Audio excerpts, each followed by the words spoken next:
అందరికీ నమస్కారం. మన వాస్తు శాస్త్రంలో అంటే భృగు మహర్షి గారు రచించిన తాళపత్ర గ్రంథాల్లో ఉన్న విషయాన్ని మీకు తెలియబరుస్తున్నాను. దేవతా వృక్షాలైనా కూడాను, అది దేవుడు గుడిలో ఉండినా కూడాను శిథిల వ్యవస్థలో ఉండడం, కళ్ళకి సంబంధించిన రుగ్మతలు రావడం జరుగుతుంది. కాబట్టి నిర్మూలించాల్సిందే.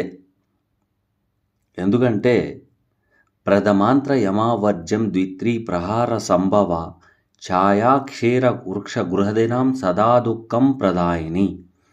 అది ఆరోగ్యరీత్యా కూడాను ఇబ్బందిదాయకమైన వాతావరణం ఎక్కువగా సూచిస్తూ ఉంటుంది. చాలామంది బతుకుతున్న చెట్లను తీయకూడదు అంటారు. కాబట్టి శల్యదోషం రాకుండా జాగ్రత్త